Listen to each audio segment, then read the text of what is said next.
वैष्णवी प्रकाश कांबडी, आपले SRS खबर 24 मध्ये स्वागत आहे। चला पाहूया आजच्या ठळक बातम्या।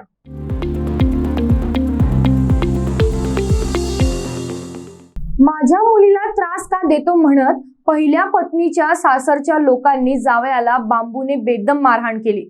गंभीर जखमी जावयाचा उपचार सुरू असताना मृत्यू झाला। ही घटना आंबेलोहड तालुका गंगापूर येथे ही घटना घडली। या प्रकरणी संतप्त नातेवाईकांनी मृत्यू झाल्याने गोंधळ घातला। अनिल शालीन पिंपळे वय 31 राहणार आंबेलोहड गंगापूर असे मृतक जावयाचे नाव आहे। याबाबत अधिक माहिती अशी की आंबेलोहड येथे शेती करणारे अनिल यांचा काही दिवसांपासून पत्नी गीता पिंपळे सोबत वाद सुरू होता। पहिल्याच पत्नीशी 3 वर्षापासून वाद सुरू असल्यामुळे अनिल हा दुसऱ्या पत्नीसोबत राहत होता। दरम्यान काही दिवसांपूर्वी वाद मिटवण्यात आला होता, मात्र पती त्रास देत असल्याचे पत्नी गीता हिने माहेरी सांगितले होते। यामुळे संतापलेल्या सासरच्या मंडळींनी संध्याकाळी 6:30 वाजेच्या सुमारास ते घरी असताना सासरे संजय लक्ष्मण चौहान, सासू पारुबाई संजय चौहान, मेहुणा कृष्णा संजय चौहान, साडू करण भीमा पवार हे लोक त्यांच्या घरी आले। सासरे संजय चौहान व सासू पारुबाई यांना मारहाण करू लागले। कृष्णा चौहान याने लाकडी बांबूने डाव्या पायाचे गुडघ्यावर आणि दोनही हातावर मारहाण केली। गंभीर जखमी अनिल पिंपळे यांच्यावर घाटीत उपचार सुरू होते। अति रक्तस्राव झाल्याने त्यांची प्रकृती खालावली। दरम्यान बुधवारी रात्री अनिलची प्राणज्योत मालवली। जखमीचे निधन होताच संतप्त नातेवाईकांनी घाटीत धाव घेतली। शेकडो नातेवाईक घाटीत जमा झाले होते। घाटीत गोंधळ सुरू असल्याचे समजताच सहाय्यक पोलीस आयुक्त अशोक थोरात, सहाय्यक पोलीस निरीक्षक वाहुड यांनी सहकाऱ्यांसह घाटीत धाव घेतली। पोलीस अधिकाऱ्यांनी नातेवाईकांना समजवण्याचा प्रयत्न केला। हे प्रकरण असं आहे, यातील जो मयत आहे अनिल पिंपळे याचे अनैतिक संबंध असल्यामुळे त्याची जी मिसेस आहे आणि त्यांच्या दोघांचे भांडणं झाले 9 तारखेला सकाळी। आणि ते झाल्यानंतर तिने त्याच्या माहेरी सांगितलं, त्यामुळे त्या दिवशी आंबेओळ येथे हे राहत होते दोघे। आणि आंबेओळला तिचे आई वडील आणि भाऊ मेवण्या, म्हणजे जे आता मयताचे मेवणे आले आणि त्यांचे मारामारी भांडण झालं। तिच्या हातापाय म्हणजे त्यांच्या भांडणं झालं। भांडणामध्ये सासूने त्याच्या विजन नेक्स्ट सर्जनशील कल्पनाचा उत्सव साजरा करणार आहे। उपमुख्यमंत्री देवेंद्र फडणवीस यांच्या प्रेरणेतून हा पेटेंट फेस्टिवल साजरा होणार आहे।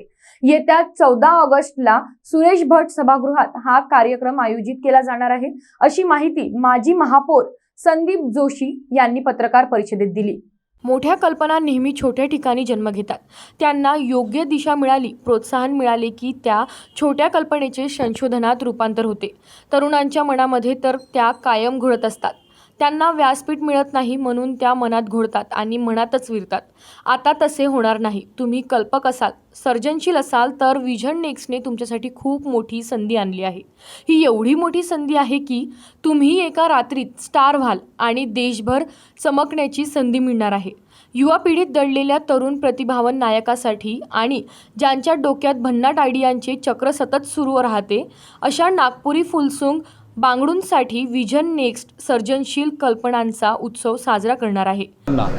एक व्यासपीठ मिळावं, ज्याच्या माध्यमातून त्यांच्या काही आयडियाज असतील, त्यांचे पेटेंट असतील, तर हे समाजापुढे यावे या दृष्टिकोनातून हा संपूर्ण पेटेंट महोत्सव, पेटेंट फेस्टिवल माननीय उपमुख्यमंत्री देवेंद्र फडणवीस यांच्या संकल्पनेमधून, यांच्या प्रेरणेमधून या ठिकाणी घेण्याचं निश्चित झालेलं आहे।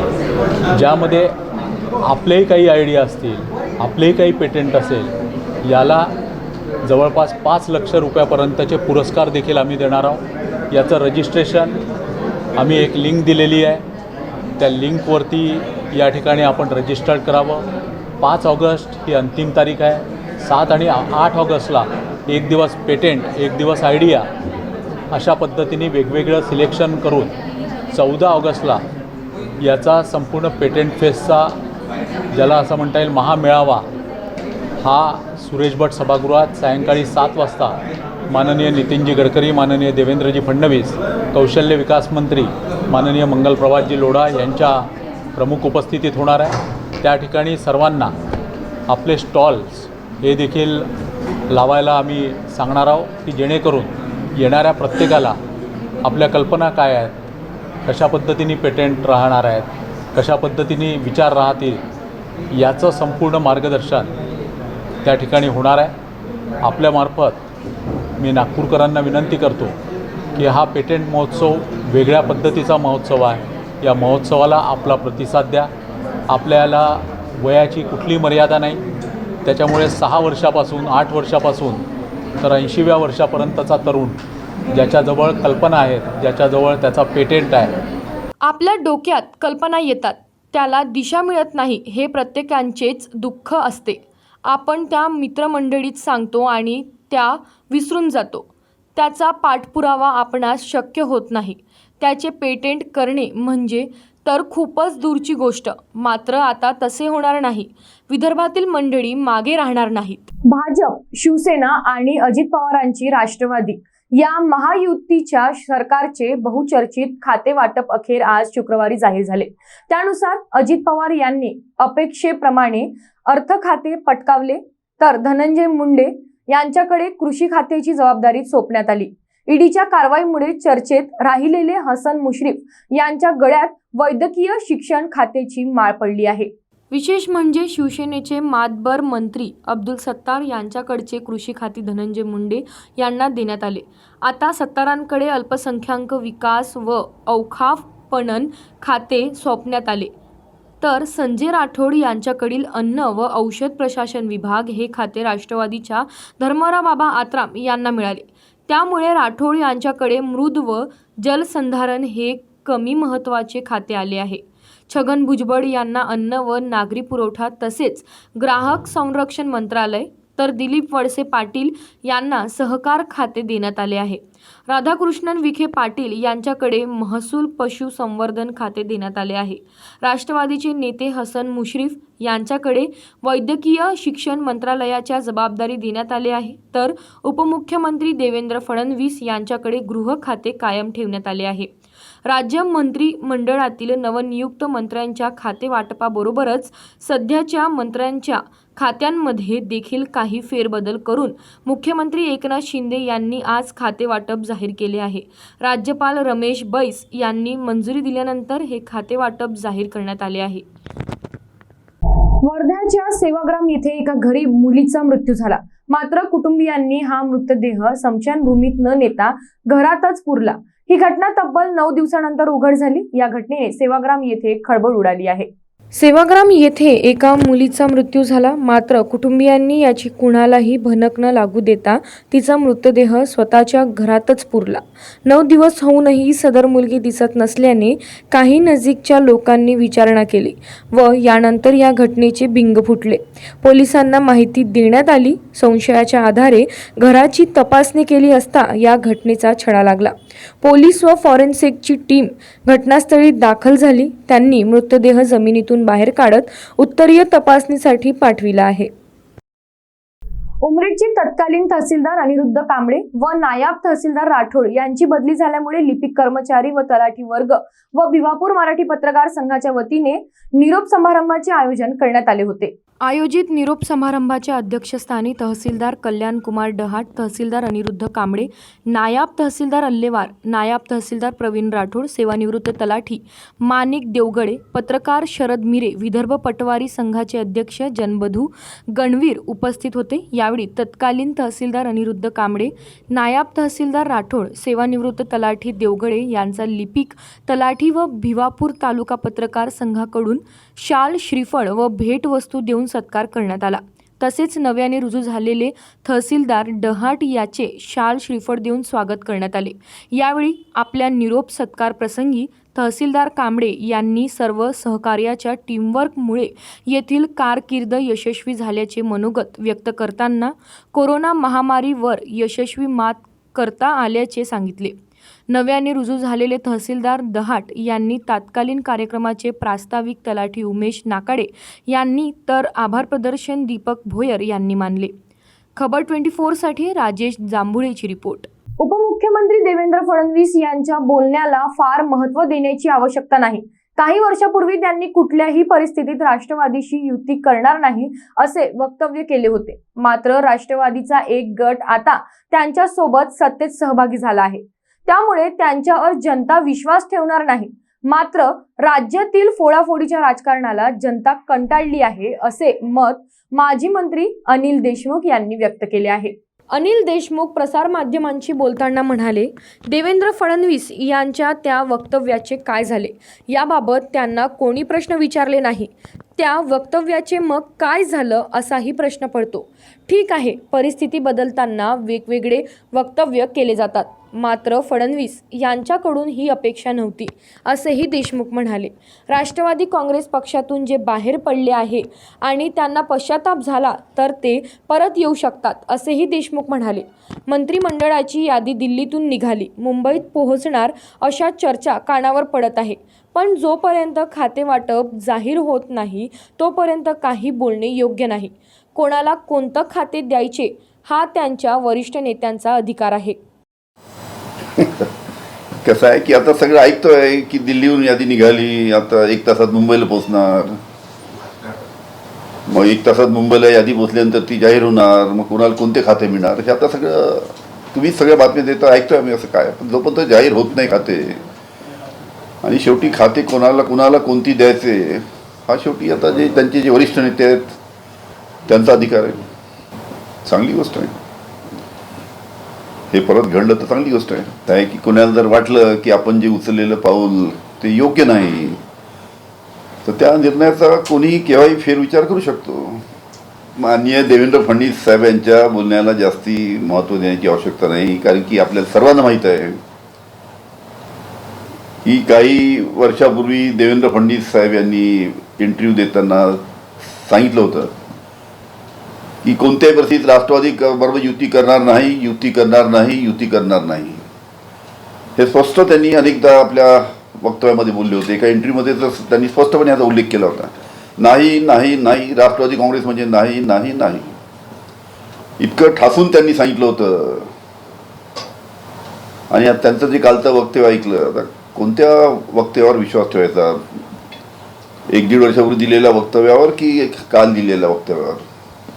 कारण की राज्यामध्ये कसं आहे, राज्यामध्ये एका मंत्र्याकडे 6 जिल्हे पालकमंत्री होणं आहे. काय तर एक मंत्री 6 जिल्ह्याला काय न्याय देणार? अजून सुद्धा अनेक जागा मंत्रिमंडळातील खाली आहेत, त्या लवकरात लवकर भरल्या पाहिजे, पण तो निर्णय होतो. राज्यात राजकारणाचा चिखल झाला आहे. आपण मतदान केले तरी त्याला आता किंमत राहिली नाही. त्यात राज्यात सुरू असलेल्या राजकीय घडामोडींमुळे मतदान करण्याची इच्छा नाही. या व्यवस्थेचा मला उबग आला आहे. त्यामुळे माझे नाव मतदार यादीतून वगळा अशी मागणी नाशिक जिल्ह्यातील मतदारांनी निवडणूक आयोगाला केली आहे. मनोज उर्फ सुरेश बाळकृष्ण कावळे असे या मतदाराचे नाव आहे. याबाबत कावळे यांनी पत्रकारांशी संवाद साधला आहे. माझं नाव सुरेश बाळकृष्ण कावळे. मी केंद्रीय निवडणूक आयोग, महाराष्ट्र निवडणूक आयोग आणि नाशिक जिल्हाधिकारी यांना माझं नाव मतदार यादीतून वगळण्याची मी एक पत्र दिलेलं आहे. याचं मूळ कारण महाराष्ट्रातलं बदलतं राजकारण. गेल्या काही दिवसापासून महाराष्ट्रामध्ये विविध राजकीय पक्ष, अस्तित्वात असलेल्या राजकीय पक्षांच्या अभद्र ज्या युत्या होत आहे. आपण मतदान करताना कुठल्या पक्षाच्या एका आयडिओलॉजीवर आपण मतदान करतो, एखाद्या विचाराला आपण मतदान करतो, परंतु सामान्य मतदार म्हणून मला असं वाटतं की या कधी आपण स्वप्नातही विचार करू शकलो नसतो अशा अभद्र अशा या युत्या महाराष्ट्रामध्ये होत आहे. म्हणजे शिवसेना, राष्ट्रवादी काँग्रेस, त्याच्यानंतर शिवसेना बाजूला शिवसेना, शिंदे गट आणि भारतीय जनता पार्टी, आणि आता शिंदे गट, भारतीय जनता पार्टी आणि राष्ट्रवादी काँग्रेस. या स्वप्नातही आम्ही कधी असा विचार केलेला नव्हता. आणि या सगळ्या व्यवस्थेचा मला अत्यंत असा उबग आला की आपण मतदान का करावं. आता लोक म्हणतात की चला नोटाचा पर्याय, मग तुम्ही नोटा पण पर्याय उपलब्ध आहे, परंतु त्या व्यवस्थेचा मला भाग व्हायचंच नाही आहे. त्यामुळे मी मतदार यादीतून नाव वगळण्यासाठी निवडणूक आयोगाला मी पत्र दिलेलं आहे. नागपुरातील बहुचर्चित कांबळे दुहेरी हत्याकांड प्रकरणात न्यायालयाने 3ही आरोपींना दोषी मानले आहे. या 3ही दोषींना दुहेरी जन्मठेपाची शिक्षा ठोठावली आहे. गणेश शाहू, अंकित शाहू आणि गुडिया शाहू अशी दोषींची नावं आहेत. आज नागपूर जिल्हा व सत्र न्यायालयात त्या प्रकरणात न्यायाधीशांनी आपला निर्णय सुनावत तीनही आरोपींना दोषी ठरवलं आहे. त्यानंतर आजच त्यांना दुहेरी जन्मठेपाची शिक्षा सुनावली. नागपुरातल्या न्यूज पोर्टलचे पत्रकार रविकांत कांबळे यांच्या 55 वर्षीय आई उषा कांबळे आणि 1.5 वर्षाची मुलगी राशी यांची हत्या करण्यात आली होती. पोलिसांनी या प्रकरणी किराणा दुकानदार गणेश शाहू याची पत्नी आणि भावांनाही अटक केली होती. गणेशची पत्नी गुडिया शाहू आणि भाऊ अंकित आणि सिद्धू यांचाही आजी नातीच्या हत्येत सहभाग असल्याचं पोलिसांच्या तपासात उघड झालं होतं. यातील 3 आरोपींना पोलिसांनी दोषी ठरवलं आहे. 17 फेब्रुवारी 2018 रोजी संध्याकाळपासून आजीनाथ बेपत्ता होत्या. त्यानंतर रविवारी 18 फेब्रुवारी 2018 त्यांचे मृतदेह नागपूर उमरेड रस्त्याजवळ नाल्यात एका गोणीत गुंडाळलेले सापडले होते. बेपत्ता होण्यापूर्वी उषा कांबळे या राशीला घेऊन घराजवळच्या ज्वेलर्सकडे पायपट्टी घेण्यासाठी गेल्या होत्या. परत येताना शिव किराणा स्टोअर्सजवळ त्या काही वेळ थांबल्या होत्या. मात्र त्यानंतर राशी उशिरापर्यंत घरीच न परतल्यामुळे कुटुंबियांनी हुडकेश्वर पोलीस स्टेशनमध्ये तक्रार नोंदवली होती. चौकशीत गणेशच्या घराच्या वरच्या मजल्यावर अनेक ठिकाणी रक्ताचे डाग आढळले. इतकंच नाही तर किचनमधील बेसिन आणि बाथरूमच्या नळाजवळही रक्ताचे डाग आढळले. अखेर पोलिसी खाक्या दाखवल्या आणि गणेश शाहूने हत्येची कबुली दिली. आर्थिक वादातून आपण ह्या दोघींची हत्या केल्याची कबुली त्याने दिली. दैनिक भास्कर नागपूरचे ज्येष्ठ पत्रकार सौरभ खेकडे यांनी केंद्रीय लोकसेवा आयोगाद्वारे UPSC घेण्यात येणाऱ्या भारतीय माहिती सेवा भरती प्रक्रियेत बाजी मारली आहे. मध्य प्रदेशच्या छिंदवाडा जिल्ह्यातील सौंसर या ग्रामीण भागातून येऊन सौरभ यांनी हा मोठा सन्मान पटकाविला. यामुळे नागपूरच्या शिरपेचात आणखी एक मानाचा तुरा खोवला गेला आहे. नागपुरातील मानेवाडा येथील रहिवासी असलेले सौरभ हे मूळचे मध्य प्रदेशातील छिंदवाडा जिल्ह्यातील सौंसर शहरातील रहिवासी आहे. IIS भरती प्रक्रियेत 100 पैकी 75 गुण मिळवून ते देशात 2ऱ्या क्रमांकावर आले आहेत. सौरभचे आजोबा भाऊराव चौधरी रामाकोना येथील रहिवासी आणि नवभारतचे ज्येष्ठ पत्रकार आहेत. त्यांचे वडील विठ्ठल खेकडे हे व्यापारी असून आई रेखा खेकडे या गृहिणी आहेत. सौरभने आपल्या यशाचे श्रेय आजोबा, आई वडील आणि सर्व सहकाऱ्यांना दिले आहे. त्यांच्याशी संवाद साधलाय खबर 24ने. काय आहे त्यांचे म्हणणे पाहूया. नागपूरच्या सन्मानामध्ये पुन्हा एकदा वाढ झाली आहे. UPS सारख्या कठीण परीक्षेमध्ये नागपूरच्या सौरभ खेकडेंनी संपूर्ण भारतात 2रा क्रमांक पटकावला आहे. आज आपल्यासोबत आहे सौरभ, त्याच्याशी आपण बोलूया. सौरभ, सर्वात आधी तुझं स्वागत आहे आमच्या चॅनलवर. मला सांग, तुझा अनुभव ह्या परीक्षेचा कसा राहिला, कशी तयारी केली होती, काय सांगशील? खूप छान अनुभव होता. ही जे एक्झाम होती हे स्पेशली इंडियन इन्फॉर्मेशन सर्व्हिसेससाठी होती. जे सरकारची कम्युनिकेशन विंग असते त्याच्यामध्ये आमची अपॉइंटमेंट्स होते through ministry of information and broadcasting. तर याच्यासाठी मला एक्सपिरियन्स, माझ्या पत्रकारितेचा एक्सपिरियन्स आणि मास कम्युनिकेशनच्या डिग्रीच्या बेसिसवर डायरेक्ट बोलावलं गेलं होतं. इंटरव्ह्यू पॅनल तो तसाच होता जसा IASच्या इंटरव्ह्यूसाठी होते. तर तयारी मी हेच केली होती की आपला जो सब्जेक्ट नॉलेज आहे, मीडियामध्ये काय डेव्हलपमेंट्स आहे, देशात काय घडत आहे, करंट अफेअर्स काय आहे, आणि माझा फोकस होता की माझे जे उत्तर असेल ते एकदम क्रिस्प असेल आणि टू द पॉईंट असेल, ज्याच्यात थोडी डेप्थ असेल, की जे विचारले आहे तेच नेमकं आपल्याला सांगायचं आहे आणि प्रॉपरली स्ट्रक्चरल फॉर्ममध्ये एक्सप्लेन करायचं आहे. म्हणजे आपल्याला विचारत काही आहे आणि उत्तर काही देतात त्याच्यावर मी कंट्रोल केलं. आपली कम्युनिकेशन स्किलवर मी खूप फोकस केलं आणि मिरर प्रॅक्टिस खूप केली. मी आपले आरशासमोर उभा होऊन प्रॅक्टिस केली कसे उत्तर होऊ शकते. आणि यूट्यूबवर खूप सारे चॅनल्स आहे ज्यात मॉक इंटरव्ह्यू असतात टॉपर्स लोकांचे. तर मी 2-3 महिने सलग ते बघितले, त्यांचे फीडबॅक्स केले, आपले नोटिंग केली की माझ्यामध्ये काय कमी आहे, मी कुठे कमी पडत आहो, माझा कोणता ॲस्पेक्ट कमी आहे. तर मी सेल्फ लर्निंगच्या माध्यमातून मी इंटरव्ह्यू देऊन आलो. असं म्हटलं जाते की UPSCची एक्झाम अतिशय कठीण असते. तुझा कसा अनुभव राहिला आहे ही या परीक्षेची तयारी करताना? काय तयारी केली? हो, ही जी सिव्हिल सर्व्हिसेस एक्झाम आहे ही एक्झाम त्याच्यापेक्षा थोडीशी वेगळी होती. सिव्हिलमध्ये तुम्हाला प्रिलिम्स आणि मेन द्यावी लागते, पण ही जे इंडियन इन्फॉर्मेशन सर्व्हिसेस आहे ही मिड करिअर प्रोफेशनलसाठी आहे, जे ऑलरेडी त्या फील्डमध्ये एक्सपर्ट आहे, ज्यांच्याकडे ऑलरेडी अनुभव आहे. तर आतापर्यंतचा जो तुमचा ट्रॅक रेकॉर्ड आहे सर्व्हिसचा त्याच्या एक्सपिरियन्सच्या बेसिस, कारण की त्यांना तेच पाहिजे आहे. म्हणजे त्यांना जर कम्युनिकेशन करायचं आहे तर त्यांना एक असा पत्रकार पाहिजे जो आगाजलेला आहे त्या फील्डमध्ये, चांगला अनुभवी आहे. तर ते डायरेक्ट त्या बेसिसवर शॉर्टलिस्ट करतात. तर मी तेच तयारी केली. मला माहीत होतं की मी एकदा जसंही मी शॉर्टलिस्ट झालो 2021मध्ये मी अप्लाय केलं होतं नोटिफिकेशन आल्यानंतर. मला 3 वर्ष लागले, पण 3 वर्ष माझा फोकस तोच होता की इंटरव्ह्यू कसा क्रॅक करायचा आहे. तर इंटरव्ह्यू जसं मी सांगितलं आधी की मी सेल्फ लर्निंगच्या माध्यमातून मी ते केलं आणि एकदम बढिया अनुभव होता. आणि UPSC प्रिमायसिसमध्ये एंटर करताच मला इतकी पॉझिटिव्ह वाईब झाली तिथे की मला वाटलं की आता माझं काहीतरी इथे छान होणार आहे. UPSCमध्ये एक्झाम क्रॅक करणं इतकं काही सोपी नाही आहे, मात्र तू ते इंटरव्ह्यूच्या माध्यमातून क्रॅक केलं आहे. घरच्यांना जेव्हा हे माहीत झालं की तू दुसरा क्रमांक घेतला संपूर्ण भारतामध्ये, कसं त्यांचं काय प्रतिक्रिया होती? पहिली प्रतिक्रिया काय होती? काय वागली? कालची गोष्ट आहे. मी ऑफिसला निघालो, 12 वाजताची वेळ होती. सिग्नल सुटायला वेळ होता. मी सहज मोबाईल बघितला तर मला माझ्या तिकडच्या मित्रांनी, इथच्या काही ऑफिसर्स लोकांनी डायरेक्ट रिझल्ट पाठवला. तर मी लगेच सिग्नल क्रॉस केला आणि पहिला फोन आईला केला. आईला जसंही सांगितलं, आई काहीच बोलली नाही आणि रडायला लागली. आई नॉनस्टॉप रडायला लागली. तिला इतकी खुशी झाली. आईने लगेच भावाला, माझ्या वडिलाला सांगितलं. माझे वडील त्यावेळेस दुकानात होते, माझ्या वडिलाची दुकान आहे सोनसरला. तर सगळे रडायला लागले. मग थोड्या वेळ त्यांचे खुशीचे अश्रू जेव्हा संपले, मग आम्ही नॉर्मली बोललो, सांगितलं.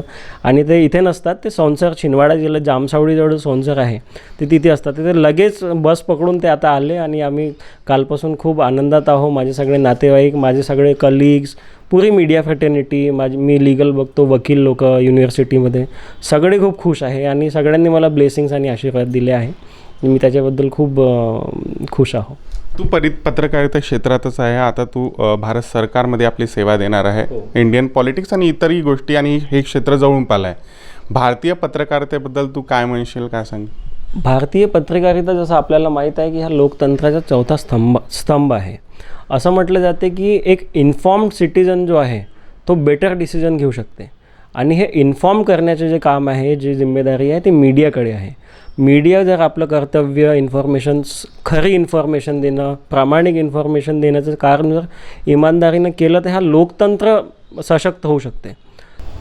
आपल्यासोबत सौरभचे बाबासुद्धा आहे, त्यांच्याशी सुद्धा आपण बोलूया. मला सांगा काका, सगळ्यात आधी तुम्हाला माहीत झालं की सौरभनी ही एवढी मोठी परीक्षा पास केली आहे, दुसरा क्रमांक आला आहे, काय तुमची पहिली प्रतिक्रिया होती? कसं वाटलं तुम्हाला?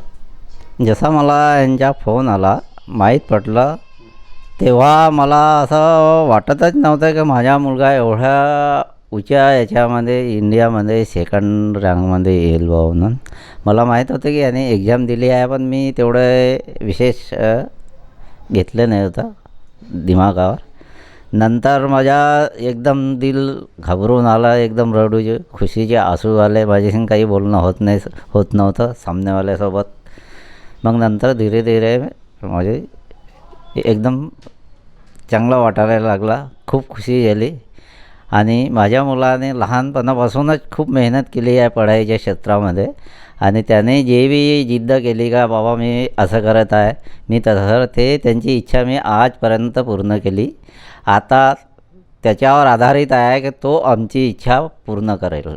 तुमची काय इच्छा आहे? तुम्ही म्हटलं की आमची इच्छा पूर्ण करायला पाहिजे. काय इच्छा आहे तुमची? माझी हेच इच्छा आहे का हा मुलगा खूप तरक्की करो आणि आमच्या चौघाचा परिवार आहे बरोबर व्यवस्थित लास्टपर्यंत. माझा लहान मुलगा आहे, मी वडील आणि त्यांची आई आणि माझी सून, हे सगळ्यांना आखरीपर्यंत व्यवस्थित घेऊन चालावं, हे माझी सर्वात महत्त्वाची इच्छा आहे. मागणी जरी असली तरी आशीर्वाद त्यांचे सदैव आहे आपल्या मुलासोबत. त्यांनी जी मागणी केली त्याच्यामध्ये कुटुंब जे आहे पकडून ठेवण्याची त्यांनी गोष्ट केली आहे. आईचं नेहमी एक योगदान असते मुलाच्या कर्तृत्वामध्ये किंवा त्यांच्या प्रगतीमध्ये. आपल्यासोबत सौरभची आई आहे, त्यांच्याशी सुद्धा बोलूया. मला सांगा, तुम्हाला कसं वाटलं जेव्हा तुम्हाला पहिल्यांदा माहीत झालं सौरभने एवढी मोठी एक्झाम पास केली आहे, तर मोठा अधिकारी बनणार आहे? मला खूप खुशी वाटली. ह्या दिवसाची मी खूप आतुरतेने वाट पाहत होते. तर शेवटी तो दिवस आलाच. कारण मधात असं वाटत होते की माहीत नाही काय होते, हा एक्झाम फाईट करते नाही करत. त्याची तपस्या होती, माझी होती, आमच्या सगळ्या कुटुंबाची होती. मला खूप दीर्घ घ्यावं लागला याच्यामध्ये. तर ईश्वराने आमचं ऐकलं. माझा मुलगा लहानपणापासूनच हुशार होता. तो कोणत्याही क्षेत्रामध्ये जायचा ना, तिथे मॅरिटमध्येच यायचा. त्याने भरपूर असं केलं बालपणापासूनच. तर मला उमेद होती तो करूनच. आणि तो स्वतःच गेला. त्याला कोणाचं एवढं म्हणजे योगदान वगैरे असं काही झालं नाही. आम्ही गावातले आहेत, आम्हालाही खूप नॉलेज वगैरे नव्हतं. आम्ही मिडल क्लास फॅमिलीतले आहो, आम्हाला नव्हतं एवढं. पण तो स्वतः म्हणजे एवढा माइंडेड आहे, त्याला गॉड गिफ्ट आहे. तो जेही करत जिथेही जात होता ना, मेरिटमध्येच येत होता. म्हणजे त्याला मी सांगतही होती, दादा आपल्याला खास नाही आम नाही बनायचं, खास बनायचं आहे. त्यानं माझं स्वप्न पूर्ण केलं. मला खूप असं वाटून राहिलं काल सोन्याचा दिवस उगवला माझ्यासाठी. ज्या दिवसाची मी वाट पाहत होती तो माझ्या मुलाने मला लवकरच दाखवला. मी ईश्वराचे खूप आभार आहे, शुभेच्छा देतो. मला चांगलं वाटून राहिलं. पुन्हा त्याचे गुरुजन आहे आणि अजून आमचे बाकीचे लोक आहे, माझा परिवार आहे, त्या लोकांचे आशीर्वाद माझ्या मुलाच्या पाठीशी आहे. असं चांगलं आता तो नागपूरचं नाव त्यांनी रोशन केलंच आहे. एवढ्या मोठ्या पदावर तो बसणार आहे. देशातलं मोठं जे विभाग आहे आपल्याकडे त्याच्यामध्ये तो सेवा देणार आहे. तुम्हाला कसं वाटते, काय सांगाल? मला खूप चांगलं वाटते. मला माहीतच होतं माझा मुलगा ह्या पदावर जाईनच. मी त्याला लहानपणापासून सांगत होती, दादा आपल्याला आम नाही बनायचं, खास बनायचं आहे. मी ह्या दिवसाची आतुरतेने वाट पाहत होती. माझा मुलगा तिथे काहीच कमी पडणार नाही. आम्हाला वेळ नाही दिला तरी चालेल, पण तो देशासाठी करण, बाकी लोकांच्यासाठी करण, तर मला त्याच्यामध्ये खूप खुशी आहे. मला दुरून माझा मुलगा मला भेटणारही नाही, लांबून माहीत होईन की नाही, मला पेपरमध्ये माहीत होईन की माझ्या मुलानं असं केलं, तर मला खूप चांगलं वाटेल. आईची भावना ही अत्यंत महत्त्वाची आहे. आपल्यासोबत सौरभचे लहान भाऊसुद्धा आहे. तुमचं नाव सांगा आधी. माझं नाव ऋषभ खेकडे आहे. अच्छा, तुमच्या भावाने एवढी मोठी एक्झाम पास केली आहे, तुम्ही सुद्धा शिक्षण घेत आहे. तुमची काय इच्छा आहे, काय बनणार आहे, आणि हे तुमच्या भावाने जी एक्झाम पास केली त्याच्याबद्दल तुमचं काय मत आहे? मला विश्वास होता की ते त्यांचे सिलेक्शन होऊन जाईन. अजून त्यांच्यावर तर गर्व आहे. अजून त्यांच्यासोबत मी प्रेरणा घेत राहतो. मी MBA केलं आहे. अजून मॅनेजमेंट फील्डमध्ये जाणं चाहीन मी. कॅमेरा पर्सन दिलेश हजारेसह मी प्रकाश शुंकलवार, खबर 24 नागपूर. तर अशाच ठळक बातम्यांसाठी SRS खबर 24 ला लाईक करा, फॉलो करा आणि सबस्क्राईब करा. धन्यवाद.